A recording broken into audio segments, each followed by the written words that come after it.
We welcome you here to Gloucester Salvation Army this afternoon. Please allow me in these initial stages just to make some announcements, if you would allow me this. We welcome you and trust that this will be a significant time for you and for each member of the family at this time. I would ask that please, if you have a mobile phone with you, you switch it to silent or off. That would be very helpful. You will see the emergency exits are signposted in various parts of the hall, should they be required. Refreshments, which will follow this service before we go to the crematorium, will be served in various halls and parts of the building a little further out there. There's too many of you to get into one room and to eat comfortably, so you'll be directed at the conclusion of the service. And this service is being recorded and will be made available on Gloucester Salvation Army YouTube channel later on today. Donations are welcomed and gratefully received and will be divided between the work of the Salvation Army here in the city of Gloucester and the Jubilee Ward of Stroud Hospital that cared so well and beautifully for Jill in her latter days. We come, though, in confidence and hope, for Jill was a woman of faith. She was a daughter of God. She was redeemed through the love of Jesus. And in line with those who have gone before, I'm sure she would be able to echo these words, which we find written when Paul, the old man of faith, wrote to Timothy, the younger man. And he said this: I have fought the good fight. I have finished the race. I have kept the faith. Now there is in store for me the crown of righteousness, which the Lord, the righteous judge, will award to me on that day, and not only to me, but also to all who have longed for the appearing of the Lord Jesus. That is the faith I hold. That is the faith that I know that Jill held. And that is the faith which either I know you hold because I have known you many years, or I trust that you will seek for yourself in these days. I have fought the good fight. I'm Major Gareth Heward. I didn't say that bit. Major Susan Heward is going to lead us in this next part of our service. And having heard about fighting the good fight, we're going to sing about it now. And the first song that has been chosen on your order of service, Fight the Good Fight with All Your Might. And I would invite you to stand to sing. Bye.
Please be seated.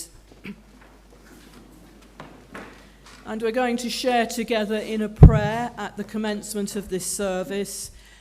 If you have faith, obviously, join with me as I make this prayer. Otherwise, please just sit quietly. So let's pray together. Dear Lord, as we are gathered together this morning, you know and understand our feelings. We want to say thank you for the life of Jill and for all that she meant to each one of us, which is why we are here to say our goodbyes. Thank you that she was wife, she was mother, she was grandmother, and so many other things, and she was your child, precious to you, and we now believe that she is enjoying her eternal rest with you in heaven. But Lord, her absence leaves us sad and downhearted. And we know, Lord, that you shed tears when a friend died, so you can understand that deep grief and feeling of loss. And Lord, I ask that you will comfort all those who grieve at this time. May they know your love surrounding them and your deep peace within their lives. But Lord, we too want to rejoice because Jill has fought the fight. She has completed the race and she has won the prize of eternity with you. So Lord, as we bring our tributes and our thoughts, be with each one of us, and may your love rest upon us, because we ask it in your name, Lord. Amen.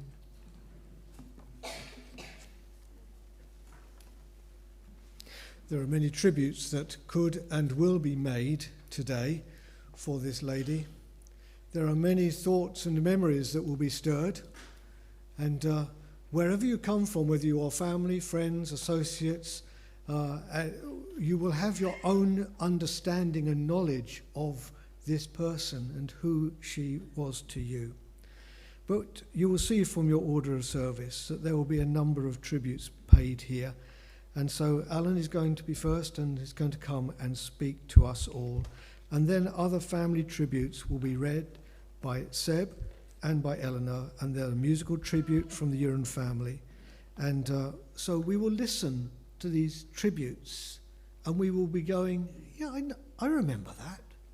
And we'll be going, I never knew that. And we'll be saying, really? And then we'll be saying, isn't that just so like her? So let's listen to tributes. Alan first, please.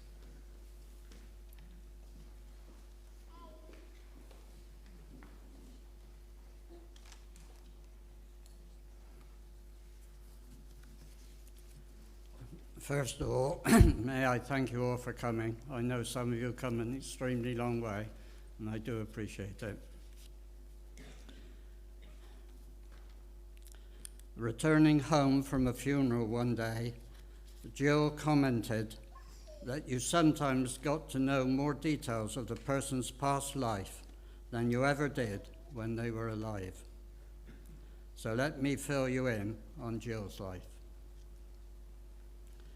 Jill was born in the seaside town of Clevedon in North Somerset.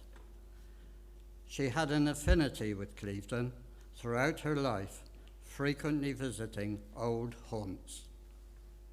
Her parents and sister were members of the Salvation Army.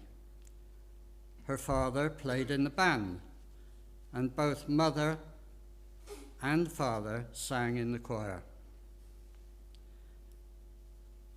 As most children of that era, Sunday school was a must, and she attended with her sister Margaret. They both sang in the children's choir, a chance to meet new friends and to take part in all the activities that were taking place, a good grounding for the values of life. Education was taken care of when she attended the local schools, both junior and senior. Satisfactory results were achieved, and special remarks were mentioned on the school reports of her discipline, neatness, and tidiness. A lifetime friendship was formed in the junior school with her friend Avril, who now lives in Australia, and that friendship lasts until this day. Sadly, she cannot be here today. On leaving school, Jill attended Burroughs Secretarial College in Bristol, where she passed all the exams on what was then the leading brand of adding and accounting machines. Burroughs invented the first machines of its kind in the 1880s and had 90% of the world market. All that was in the days before computers. The company always guaranteed successful pupils employment with a commercial company on completion of the course, and Jill worked for a firm of chartered accountants for several years. Her father and sister Margaret also had jobs in Bristol, and the family decided, in order to save the hassle of the 14-mile daily bus journey, that they would move the family home and relocate in Bristol. For a long time, Jill had a calling to be a nurse. And one day, walking home from work past Southmead Hospital, she went into the porter's lodge to ask the procedure for becoming a nurse. After an internal telephone call, Jill was apprehended by a smartly dressed sister who explained what was required, and then, much to Jill's surprise, rapidly taken to be measured for uniform. Jill was shocked that things moved so quickly. She soon moved into the nurses' quarters at the hospital, and the rest is history. Jill did have a little nursing experience by helping in the family home with her newborn sister Pam and brother Derek. But I do understand there may have been one or two disasters in that department. Marriage subsequently followed, and childbirth brought an end to her employment. Sandra was born, and after a few years, Jill took agency work on a part-time basis. Having now moved into a new house in Winterbourne, Stephen was born, after which she took employment with a local school for several years with the position of bursar. A close friendship was formed with the next-door neighbour, Anne. That friendship has lasted nearly 60 years, and we welcome her here today. The purchase of a car enabled Jill to drive to Bristol daily. She was successful in obtaining the position of senior cashier with the Royal Sun Alliance Insurance Company, and there she stayed for nearly 20 years until her retirement. Several indiscretions by her husband brought their marriage to a close. Fully distraught, she hit rock bottom, but her family and many friends helped her soon get back on her feet. She purchased a house and soon made that into a home. So, who is Jill? She was kind, caring, considerate, empathetic, helpful, disciplined, a good listener, very precise, could be stubborn, very determined, a perfectionist, and always extremely tidy and orderly. Her workroom and cupboards were so well organized it puts me to shame.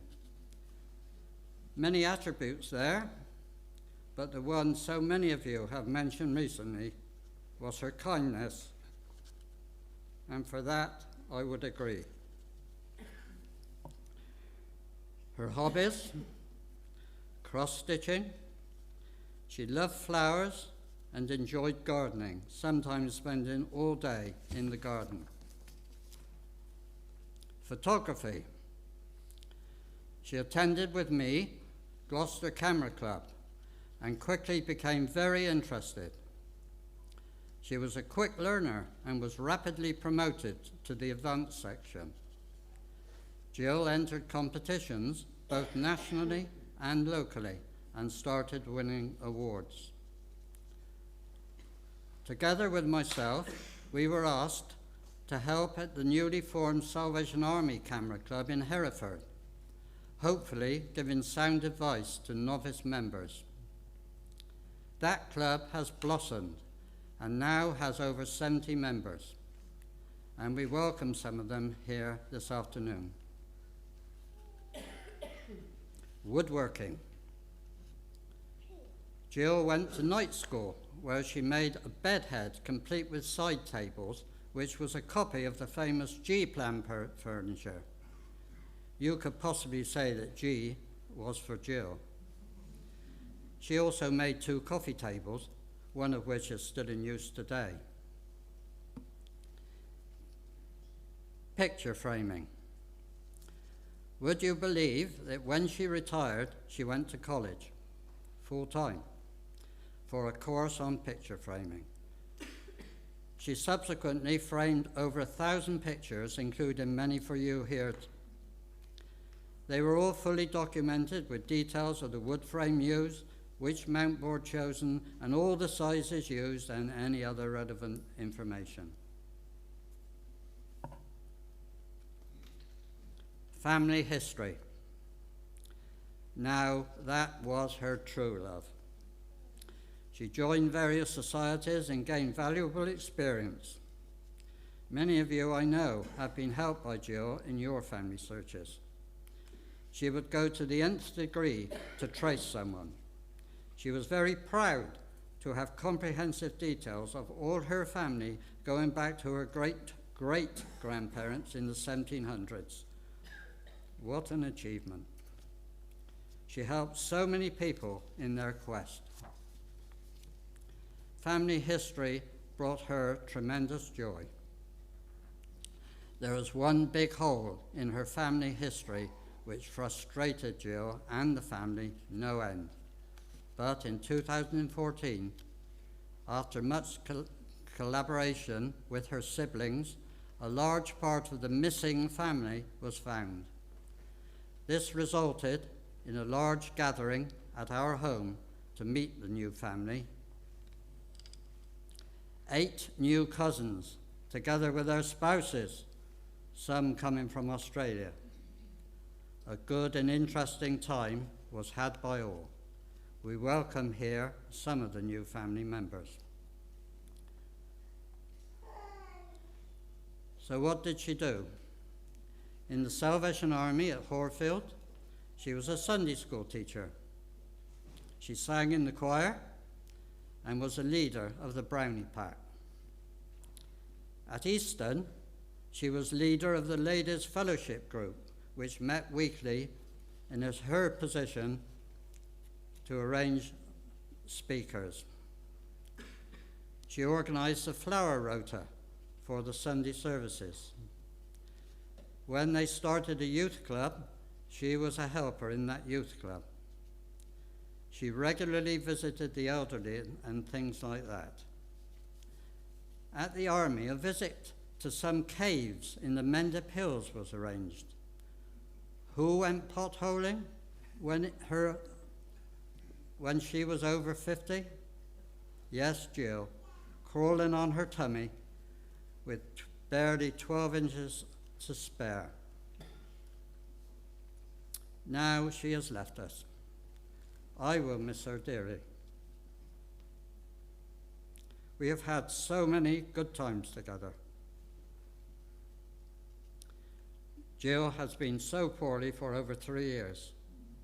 She had been in pain and suffered.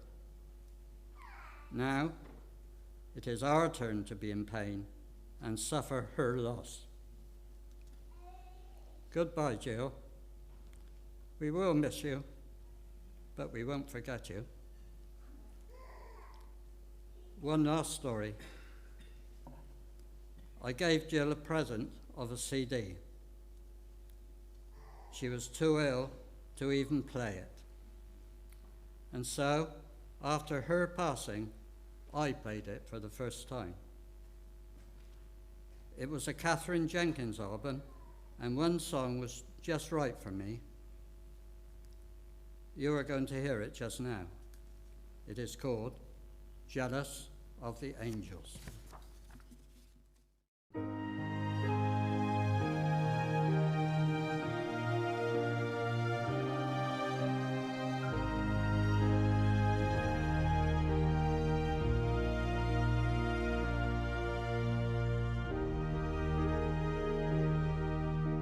I didn't know today would be our last, or that I'd have to say goodbye to you so fast. I'm so numb, I can't feel anymore.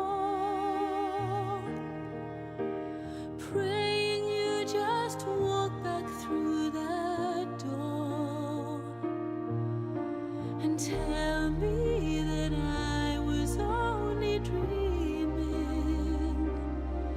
You're not really gone as long as I believe. There will be another angel around the throne tonight. Your love lives on inside of me, and I will hold on tight. It's not my place to question, only God knows why. I'm just jealous of the angels around the throne tonight.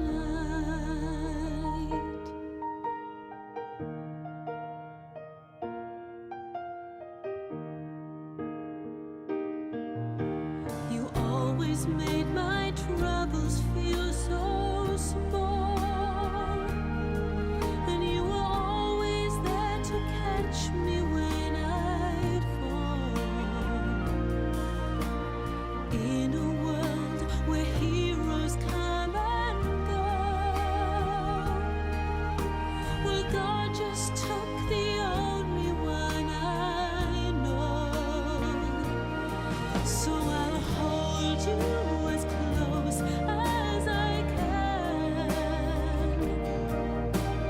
longing for the day when I see your face again. But until then,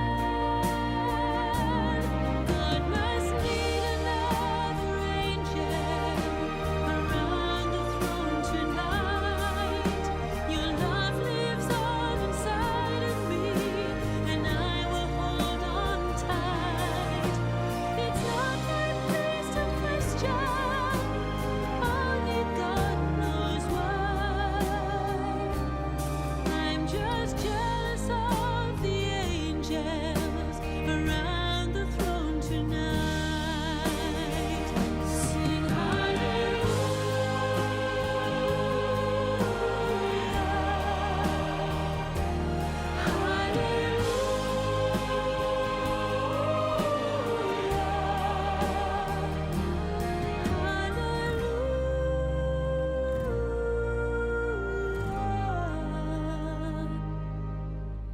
I'm just jealous of the angels around the throne tonight.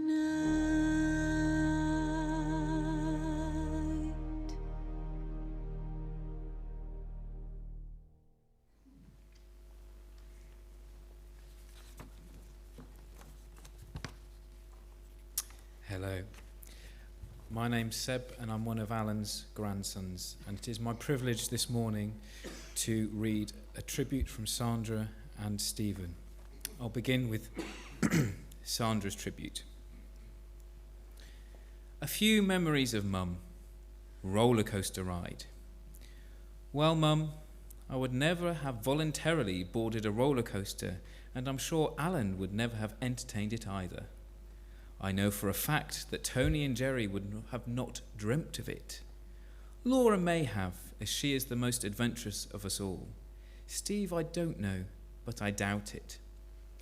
For 4 consecutive years, you sat us in the front car, riding the ups and downs, loops, twists and turns, for the ride finally to come to an end.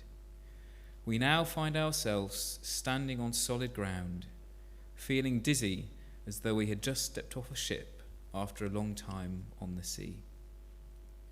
We are now left only with our own memories of our time with you. One of my first memories goes back a long way when I was 3 or 4 years old. You had made me a crisp sandwich, and taking the first bite, all I could taste was Anchor butter. I can still taste it as I write this. You may have loved the stuff, but from that day I decided I didn't. I've never had any butter or spread since. Sunday afternoons we regularly boarded the bus into town, leaving Dad at home to watch the sport. On our way back to the bus station, we would go into Lewis's departmental store to buy a bag of broken biscuits to nibble on the journey home. Without telling anyone, you had driving lessons, passing your test first time. I'll never forget the look of delight on your face and shock on Dad's as you calmly asked for the car keys so you could go shopping. Being able to drive completely opened up our Saturday day trips. We would visit all our relations. I loved those days. At the age of 11, you would walk me to school and home. Not that I needed my mum to do that, but you worked at the school as the bursar. We did that for 5 years in all weathers. Thank you for the company. It would have been a long, lonely walk otherwise. During the school holidays, I would be at home doing the housework and cooking cheese scones or cheese straws, about the only thing I cooked. The baker would call with our fresh, crusty bread, and we both pinched bits off the edges. Also delivered were iced buns and donuts. Well, I had to eat something for lunch. You lived with us for a while until you found your castle in Whitchurch. You loved that house and settled in very quickly, making it home. It was good to have you living close by, ideal for babysitting. Laura and Jerry enjoyed those times, and I'm hearing now of the tales of those nights that were kept as your secrets at the time. You were reintroduced to Alan, sweethearts at 16. You both went your separate way and built your own families, but you can't keep true love from finding its way, and it brought you back together. It was good to see you happy and sharing your life with someone again. Your feet didn't touch the ground, always out for the day or travelling the world. It was hard to catch up with you. Looking back at our life, I realise how much time we spent together. Time I'll now treasure. It's hard to accept that it's now over, and so hard to believe. The daily photos of Evie and Lily and the scans of yet-to-be-born great-grandson I will no longer have to send to you on the iPad. It will take time to stop pressing the forward button, so Alan might continue to receive them for a while. So, life goes on, Mum, and so will my love for you. Take care, stay close, and watch over us every day. I couldn't have asked for a better mum, that's for sure.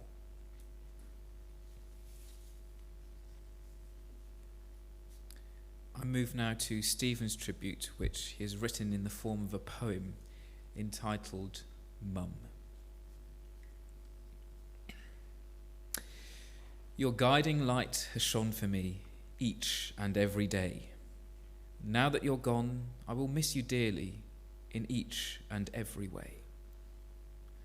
All those memories I have for you live strong within my mind, a reflection of your kindness and love, beautiful qualities, rare and hard to find. You've been taken from us, sent to heaven, to join up with the Lord. No more pain and suffering, just peace and calm is now your last reward. Our paths will hopefully meet again when it's my time to leave. Till then, I will think of you with loving thoughts, but now's the time to grieve. Your loving son, Steve.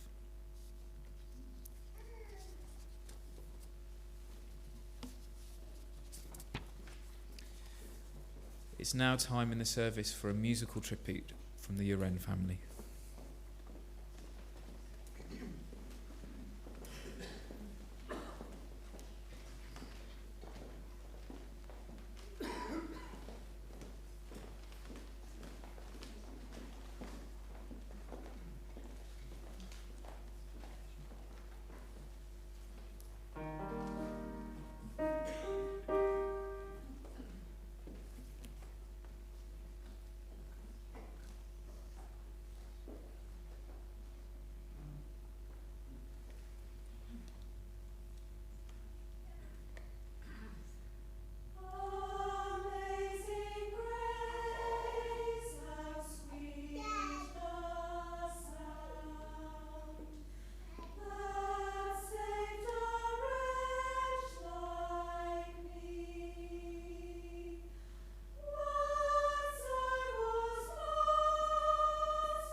I'm going to be reading tributes from Jill's grandchildren.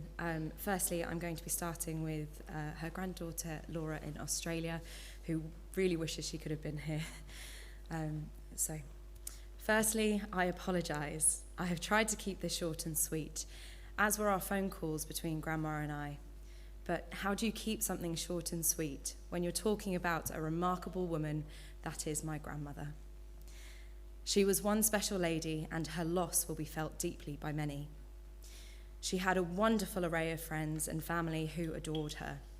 She would always be talking to people and laughing at our birthday parties with her infectious smile. Even if she took us to the park, she would have a chat with whoever was there. She had lunch dates in Bristol with the girls, her retired co-workers.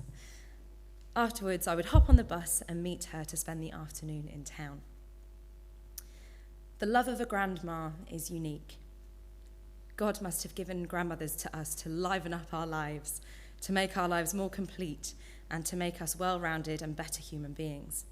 She played a big part in my childhood. Staying at Grandma's house wasn't just a holiday. It was an adventure. So much fun. She was a cool grandma who taught me things like sitting down and spending quality time together, doing quiet things together, building unbreakable bonds. Doing cross-stitch was our thing. We'd spend hours and hours on one cross-stitch pattern, and she would correct all my mistakes and teach me how to put them right. Another quiet time was my bedtime story. She would read my favourite book about the sea, The Big Grouper and the Crab. She'd teach me, without knowing it, to be free and confident, and that the world was my oyster. Well, actually, Grandma was my world, and she had the oysters, a glass jar full of pearls. I would hang them on my body and dance around the room freely in the rainbows reflected from her crystals hanging in the window, whilst listening to the Carpenters on the record player. Grandma wasn't much of a dancer, but she would sit on the sofa, bopping her leg and clapping her hands along with me. My happy place was in rainbows. Whether it be in the house or the car, they were everywhere. It was like dancing in the rainbow fields. Grandma always crosses my mind when I see a rainbow in the sky. Another of my happiest moments, one I will never forget, and I don't think Grandma did either, was her meeting my 2-year-old daughter Lily, one of her great-granddaughters. My one wish was for that to happen, and it did. It was a very special occasion when we visited England last year. I loved hearing Grandma chuckle on the phone when I would tell her what Lily had been up to, and hearing from Mum that she smiled when she saw pictures of Lily on her iPad. We won't have that moment again, but Lily knows her grandma is now the biggest star in the sky, looking down on her every day and night, guiding her and teaching her from afar. Grandma was a bit mischievous. When babysitting my brother and I, we flipped the poof onto its rounded side and used it as a seesaw. She would sway with us until we fell off with laughter. She would be laughing too. Mum and Dad went nuts at us, but it never stopped Grandma. Every time she visited, the poof came out. Not sure Mum and Dad knew that. Might have opened a can of worms there. She was also very fussy, especially with her hair. She'd spend ages with her hair curlers in the morning. If it wasn't right, she'd pull a face. Her face would scrunch up, eyebrows frown, and she'd flick her fringe and say, "Oh, look at the state of this."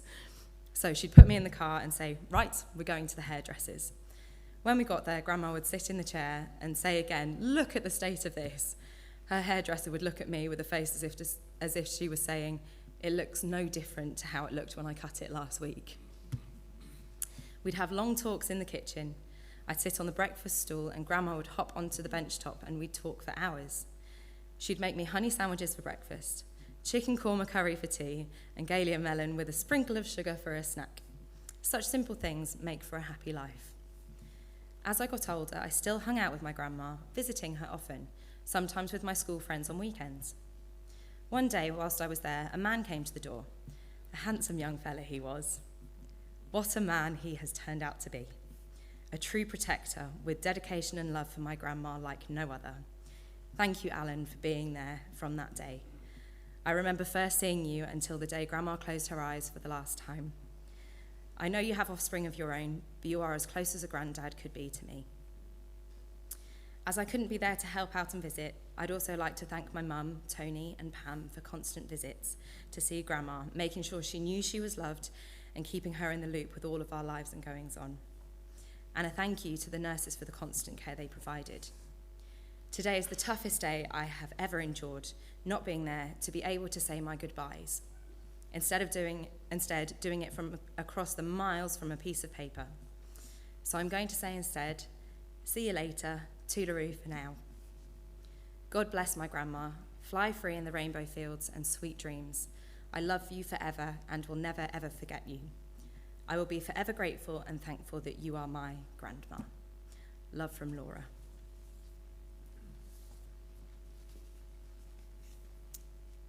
I'll now read the tribute from Jerry.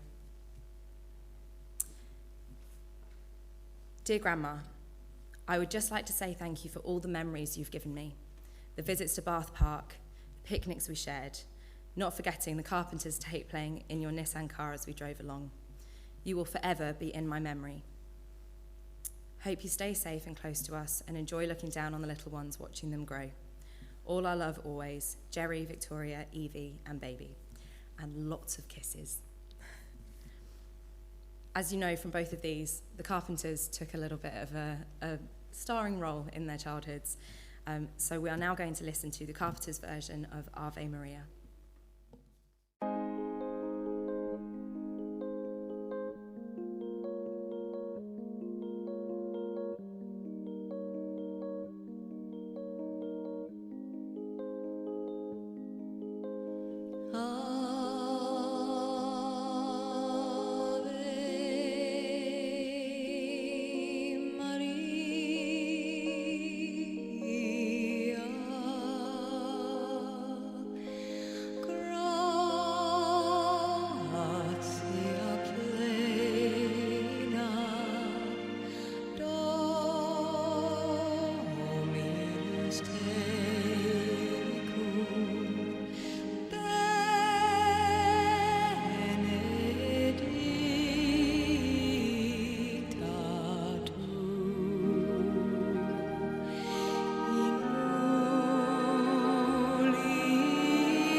This is the Message translation of the letter sent to the Romans to help them to live a better life. These are selected verses which Jill tried to live up to in her life. If you preach, just preach God's message, nothing else. If you help, just help. Don't take over. If you teach, stick to your teaching. If you give encouraging guidance, be careful that you don't get bossy. If you're put in charge, don't manipulate. If you're called to give aid to people in distress, keep your eyes open and be quick to respond. If you work with the disadvantaged, don't let yourself get irritated with them or depressed by them. Keep a smile on your face. Love from the center of who you are. Don't fake it. Run for dear life from evil. Hold on for dear life to good. Be good friends who love deeply. Practice playing second fiddle. Don't burn out. Keep yourselves fueled and aflame. Be alert servants to the master, cheerfully expectant. Don't quit in hard times. Pray all the harder. Help the needy. Be inventive in hospitality. Bless your enemies. No cursing under your breath. Laugh with your happy friends when they're happy. Share tears when they're down. Get along with each other. Don't be stuck up. Make friends with nobodies. Don't be the great somebody. Don't hit back. Discover beauty in everyone. If you've got it in you, get along with everybody. Don't insist on getting even. That's not for you to do. I'll do the judging, says God. I'll take care of it. Our scriptures tell us that if you see your enemy hungry, go and buy that person lunch. Or if he's thirsty, get him a drink. Your generosity will surprise him with goodness. Don't let evil get the best of you. Get the best of evil by doing good.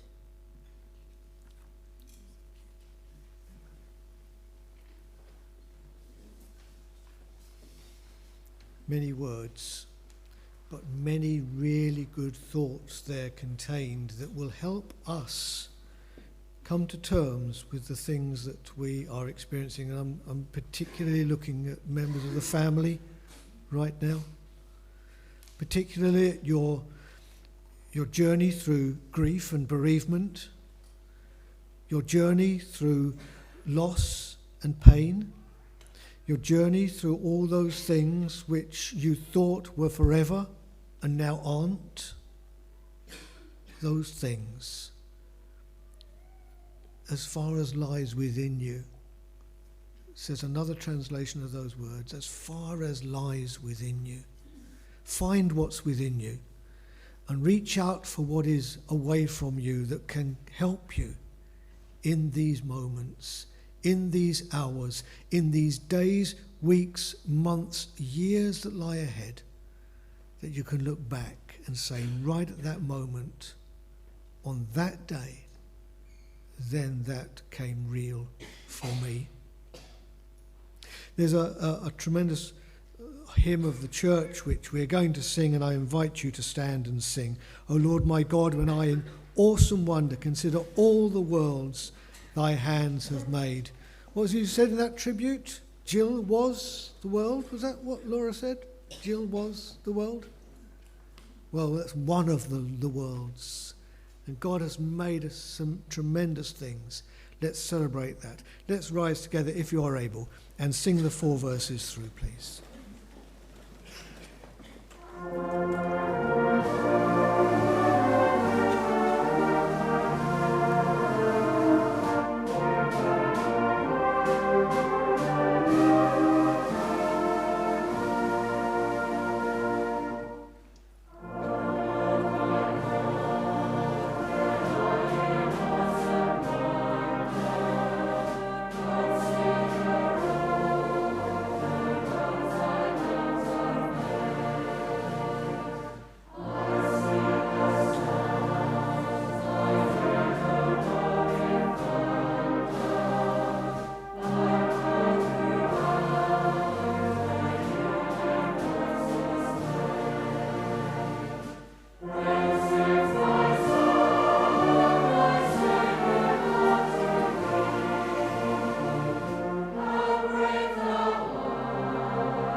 Thank you. Please sit down. We're so grateful for the support of the Southwest Fellowship Band and the Gloucester Salvation Army Band as well, combining here under Bandmaster Norman Cassells to provide music for our service at this time. They're going to bring to us some music, and this short piece of music has a reflection upon some words which were written by a gentleman named Oliver Cook. And he wrote this: "I know a fount where sins are washed away. I know a place where night is turned to day. Burdens are lifted, blind eyes made to see. There's a wonder-working power in the blood of Calvary. I know a fount."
For those of you that don't know me, I'm Peter. I'm Alan's son. Well, Jill, we're going to miss you. We're going to miss your quiet determination. We're going to miss your sense of humour. And we're going to miss your kindness. Margaret remembers that when her sister Jill came along, she was not impressed about having a baby sister. But they became close and always had fun and laughter whenever together. Jill would often come to visit her in London, and they would enjoy trips out and about. They spoke regularly on the phone to discuss the latest developments in their family history search, which caused much excitement, as we've heard. Unfortunately, they were not able to speak much once Jill became very ill, but they did manage to speak recently, and for that, Margaret is very grateful.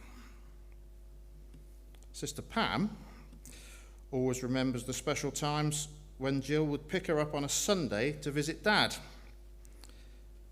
When driving along, Jill would put on a funny voice and tell stories and make them laugh. When they got to Dad's, he would always have jobs for them to do. Sorting out the airing cupboard, wiping down the sides and the like.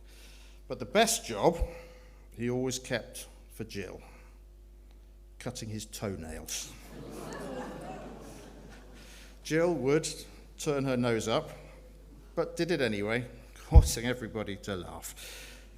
Then, jobs done, and after lunch, they would go for a walk, and if they were lucky, have an ice cream.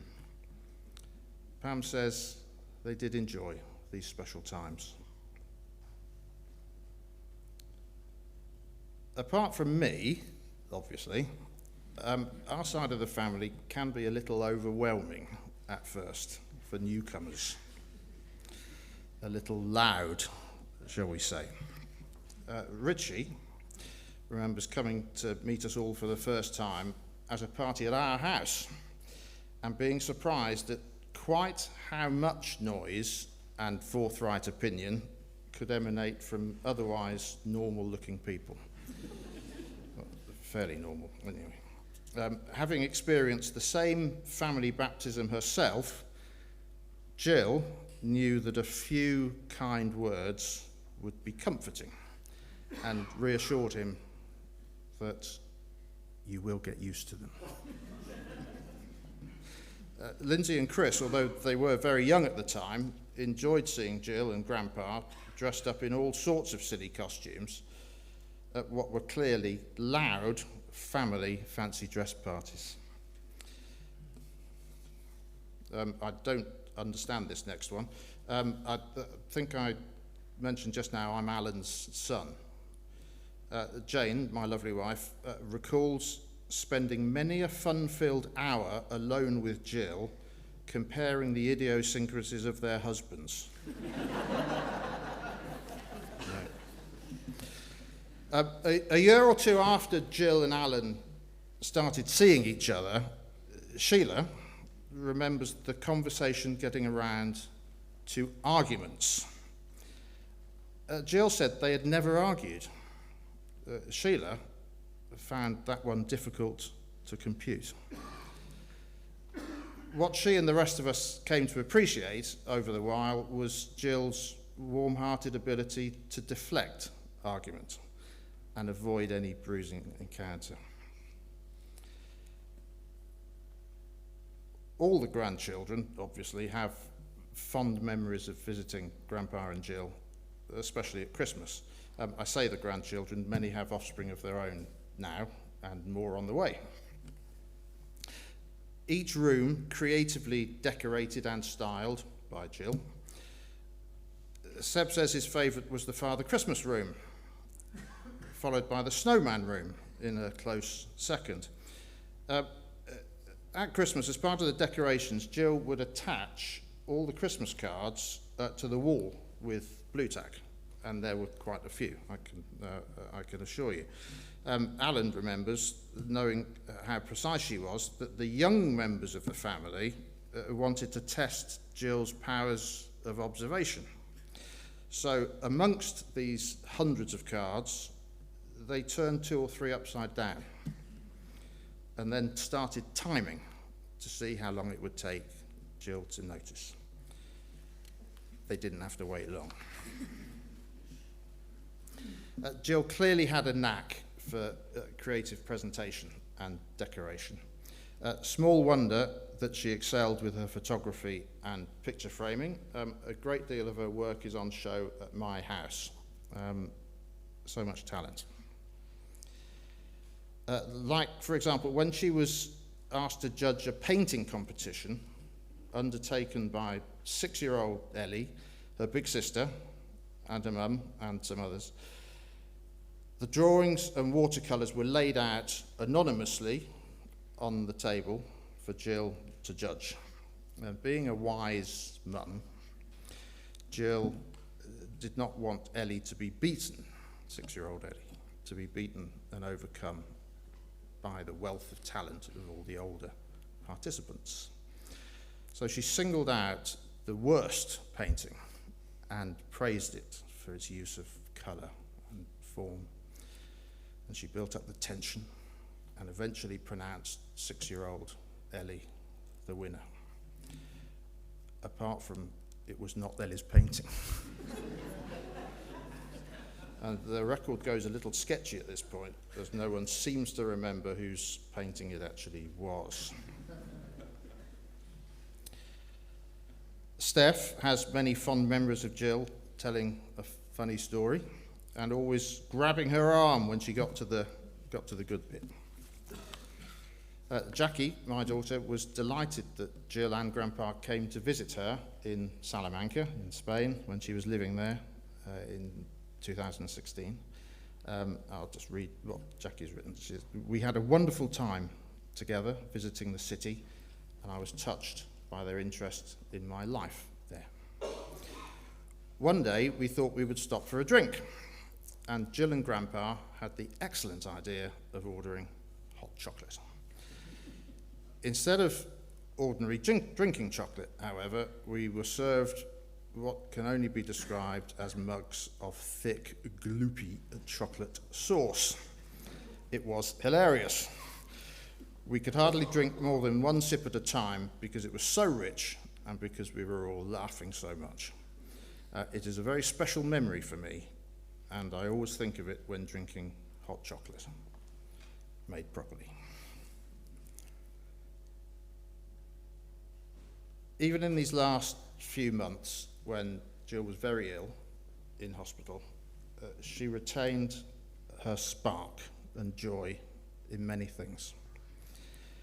For example, Jane and Jackie were visiting just before Christmas and were met by an exhausted but delighted Jill. Determined to take a trip to the day room, she had defied the instructions from the permanent staff to stay in bed. She'd waited for a temporary nurse to come on duty, who didn't know the instruction, and persuaded that nurse to help her out of bed, into a chair, and to make a trip. This was relayed to the girls in great detail, described much as The Great Escape, and had them in stitches as she described the planning and execution of her escapade. There was a twinkle in her eye at the ruse and great satisfaction in beating the system. Above all, we will remember Jill's kindness. Jenny sums it up nicely. I shall remember how Jill was incredibly interested in my happiness. The last time I saw her, only days before she died, I showed her the photos I'd taken in Israel just a few weeks before. I was really touched when she especially asked to see some of John, my fiancé. Jill, we are going to miss you.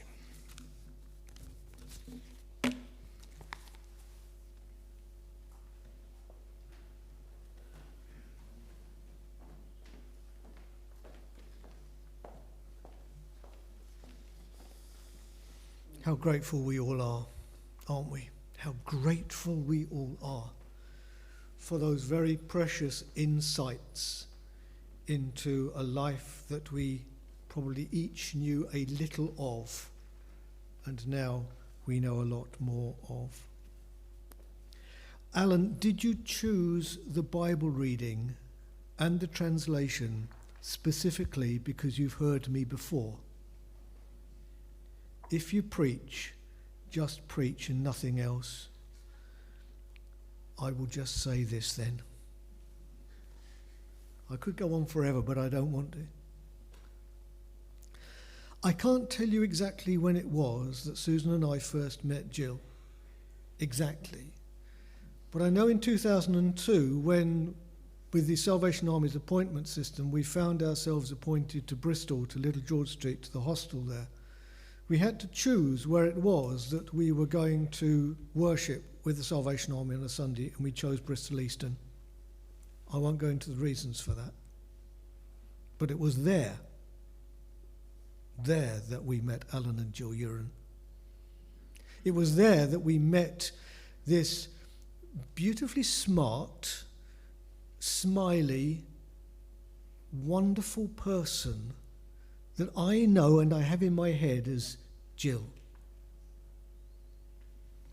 And I have to say to you that you wind the clock on for those 20 years, and I come to Stroud Hospital in the Jubilee ward, and I find myself face to face with exactly the same person. Our journeys had taken many different paths. Our journeys had taken so many different paths, and yet, in a strange and wonderful way, I find myself there again with this person that I knew and I respected deeply. And I'd seen her at this Salvation Army Centre, and I had seen her with her caring and her welcome and her smile and all that was there. And it speaks to me this, and this is my preach, if you want it. My preach is this: whatever journey you take on in life, there is this hope and this confidence that one day we will all be back together in the same space. For Jill, as Susan prayed right at the beginning, we are so grateful she is now at peace and rest in the presence of her Lord Jesus.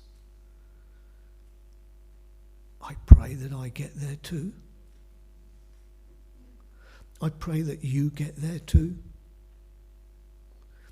That the greatest tribute that can be given to anyone who loves the Lord Jesus and lives their life according to his will is that we join in this journey of faith. I have fought the fight. I have finished the race. I have kept the faith. May that be your experience too. We are great at fellowship within the Salvation Army. We are great with a cup of tea. We're famed for it. Did you know that? Cups of coffee. Buffets galore. I'm not sure we're very good on hot chocolate. Okay. But we want to welcome you to what Jill would have really loved and wanted, and that is to share in food and conversation together. At 3:30 this afternoon, we will gather at Gloucester Crematorium to do what is right and proper and bid that final farewell. Between now and then, I want you to feel something of the friendship and the fellowship, something of that sense of community, which was so important If you want to learn about photography, you can talk to Alan or you can talk to these guys over here because they're all from the camera club, aren't you? Yeah, you're all from the camera club. If you want to know about faith, talk to me. Do you know what? This is beautiful, the way this day is set out.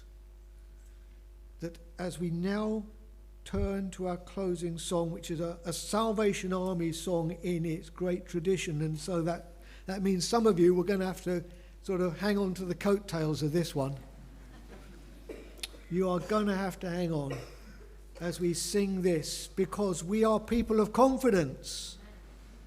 We are people who know that the Lord Jesus Christ has made for us a way that we should follow.